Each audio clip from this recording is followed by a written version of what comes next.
So, the Oscars aired this past weekend, and it got me thinking about how this year's premier film awards show represented the state of the film industry at large and where filmmaking is going in the future. I only tuned in partially to watch, and to be honest, I didn't watch many of the films that were nominated.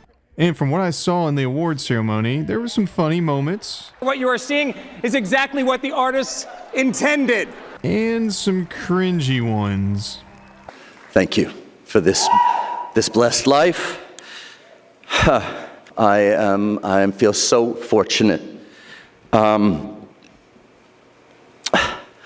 one thing that I've gained having the privilege to come back here is to have some perspective. There's so many people to thank. I will really try and be as brief as possible. And I'm wrapping up. Please, I'm wrapping up. I will wrap up. Please turn the music off. I've done this before. Thank you. Now, I think it's kind of obvious to say that the Oscars at this point are not what they once were. Oh, wow! The Oscars back in the day was the awards show. It was the biggest night for the biggest industry of entertainment, in the mecca of that industry, Hollywood. It was the biggest night for the biggest stars on the planet, where actors, directors, producers, and more would come together to celebrate their beloved craft. It was also a huge night for viewers at home, always airing on a wintry Sunday night when everyone mostly had nothing else to do but sit down and watch who would become the winners of Hollywood's biggest night. The Oscars were the Super Bowl of movies, the one night that this industry owned. The chokehold it had on viewers at home through the spectacle and grandeur really gave audiences a chance to reflect on what they loved so much about movies. Now, Hollywood has always relied on those two things I just mentioned, grandeur and spectacle, as well as a bit of mystique. See, back in the day, the industry was all about the movie star. Being a movie star in Hollywood back in the day meant literally being among the most famous people in the world. More famous than athletes, more famous even than world leaders. This was back before social media, so grabbing the attention of millions of people was hard. Like, really hard.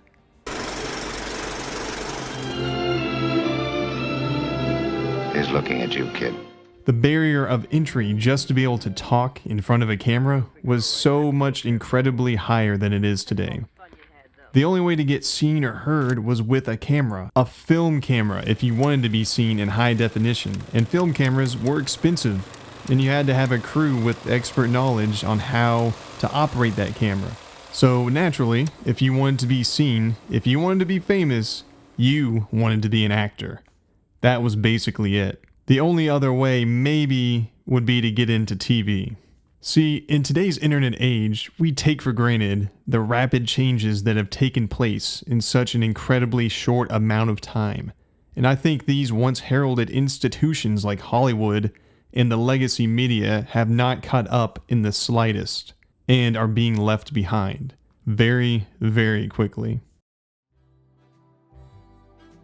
Back in the day, there was an oligopoly of getting eyeballs.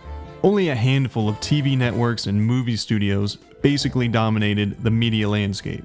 If you wanted a TV show made, if you wanted a movie made, you had to go through these guys.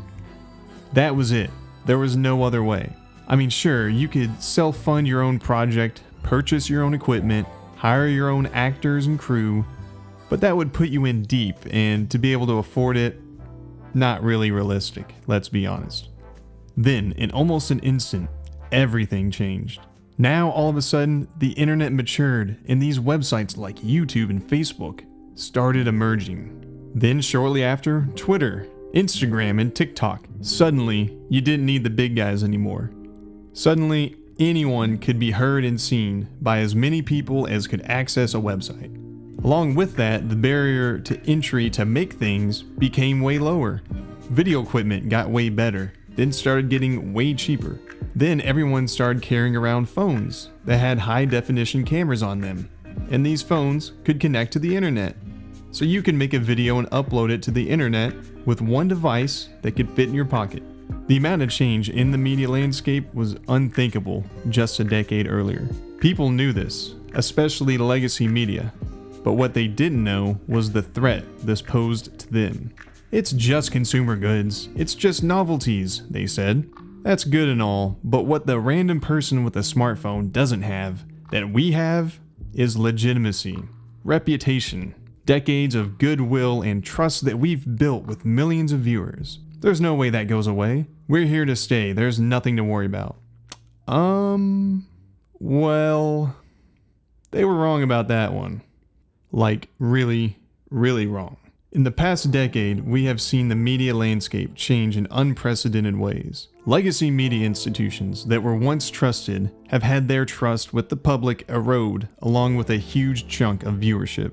They thought arrogantly that they could say just about anything without losing their audience, because there was no better alternative. But what they didn't understand was how much more competitive the battle for people's attention had become. Audiences' desires were changing. They no longer wanted to be lectured to. They didn't want short-form, highly edited news segments anymore. They wanted long-form, in-depth forms of storytelling.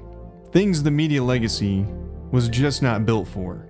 And before you know it, the legacy media lost their stranglehold on the market, and it led to huge changes in the media landscape. Now people were getting their news from social media and YouTube, through long-form podcasts. Joe Rogan was like the new Mike Wallace, Call Her Daddy the new Oprah. Everything had changed, and the legacy media was paralyzed, unable to adapt and left in the dust. This had huge consequences in public thought, and even helped to decide elections. One door seemed to have closed on the landscape of media, while another had seemed to just begin to open. But that is legacy media. That's news. That's journalism. That's not entertainment, right? People were still getting their entertainment through the same forms as before the internet. The movies. Even with smartphones in their pockets, people were still yearning to go to the movies with friends and families to see the latest flick. Throughout the 2010s, audiences were still showing up in huge droves to see some of their favorite franchises and characters. But around this time is when one of the big changes in Hollywood started to show up. Now, remember earlier when I was talking about the importance of the movie star? Well, that started to kind of go away. I mean, you still had your Leonardo DiCaprios, your Mark Wahlbergs. But having those stars in your movie was no longer enough to draw mass audiences. Now it was all about the franchise, about the IP. There was this clip of Quentin Tarantino going around a few years ago explaining exactly this. You have all these actors who have become famous playing these parts, characters, yeah. but they're not movie stars. Right. Captain America is the star. Right. Thor is the star. These franchise characters that become a star. As with many things in the movie business, Tarantino got it right. Stars just weren't as important as they once were. Back in the 70s and 80s, you couldn't be seen by millions of people unless you were a huge movie star. But slowly that started to change. TV got bigger in the 90s. Then in the 2000s, you could be a reality TV star. You wouldn't have to necessarily become a movie star to become hugely famous. Things were starting to change a little in the movie business. By now, streaming services had become hugely popular, with audiences further changing viewing habits. Luckily, many studios saw the changes coming and started to get in on the streaming craze, either by buying the streaming services or by creating their own. But watching a movie at home and at a theater on the big screen are just two totally different experiences. You just couldn't replicate the experience of the theaters at home. So if people could still go out and go to the theaters, the movie industry would still be able to survive. Only if something really crazy came along and forced people to, be trapped inside of their homes for long periods of time, nothing could mess things up, right? Like, what are the odds of that happening?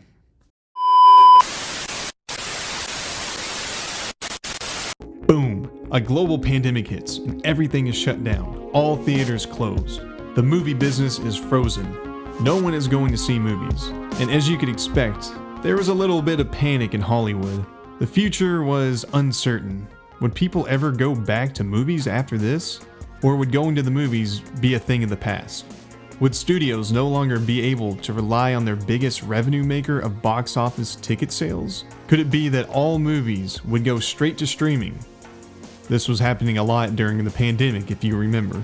No one knew what was going to happen with the movie industry. Everyone was stuck at home, only able to watch streaming. If you were a streaming network, that was great.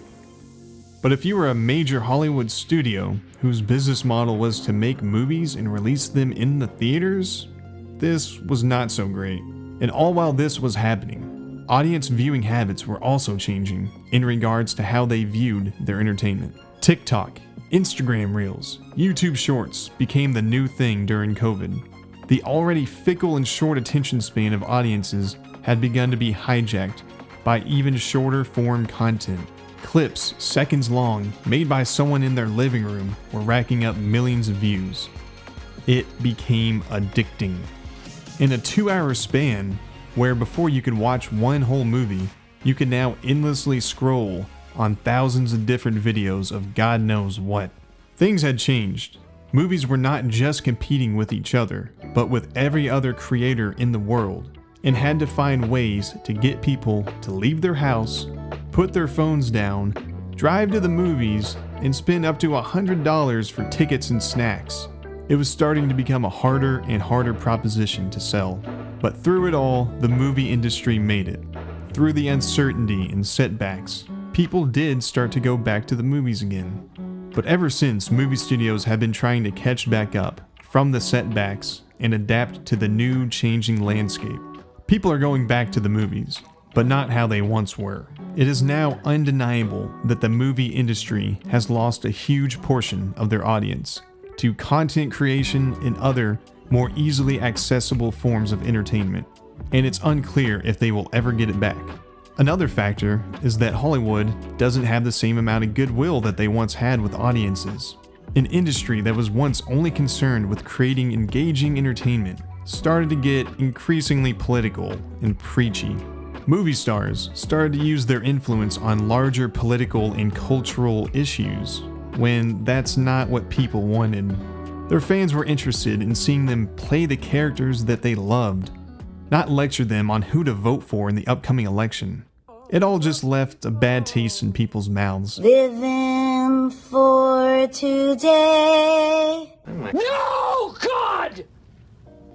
No, God, please, no! No! With box office ticket sales decreasing year after year, it is unclear if the movie industry will ever be able to adapt and rise back to its once heralded, prominent place in entertainment and art. Will the industry rise like a phoenix from the ashes? Or will it slowly fall into obscurity? One thing that is clear is that content creation has cemented its place among entertainment, and it's continuing to grow. Most young people no longer dream of being the next big movie star or next big film director. Now, young people want to be influencers and content creators. Content creation online is now peak in its cultural relevance. Now, I think all of this is due to a larger phenomenon of the world moving more towards decentralization, which is a topic I want to talk about in another video. Now, to clarify, I don't believe this is the death of the film industry. Film is an important art form, one that was culturally instrumental during the 20th century. Film is something ingrained in our zeitgeist and is part of what makes us who we are in the world at this moment. But just like all forms of art throughout history, they have their peak, their one shining moment. And I think sadly, film's moment has passed us by. Now, this is not at all a negative thing. This opens up unprecedented opportunities for new forms of art and entertainment to open up right before our eyes. I believe we are living through the most transformative and exciting time to be a creator in human history. I mean, just look at all of the incredible work out there on the internet. It's unbelievable what people can make on their own now, with just their phone. And with AI tech rapidly improving, anyone will be able to make blockbuster level productions for minimal costs. Basically, anyone, anywhere can make great art and entertainment and share it with the world. And that is a good thing. But with that, it will mean the dissolvement of collective institutions that were once so prominent in our lives, and the film industry will be one of those. Films aren't going anywhere. TV isn't going anywhere. They'll always be here to stay, and will always be prominent in our culture. I just don't think that they will be the pinnacle of culture as they once were. So what does that mean for you watching? Well, you may not become a movie star, but now you can be a creator. You can make anything you want, just at home, on your computer or on your phone. And 30 years ago, that wasn't the case. So get out there and make something.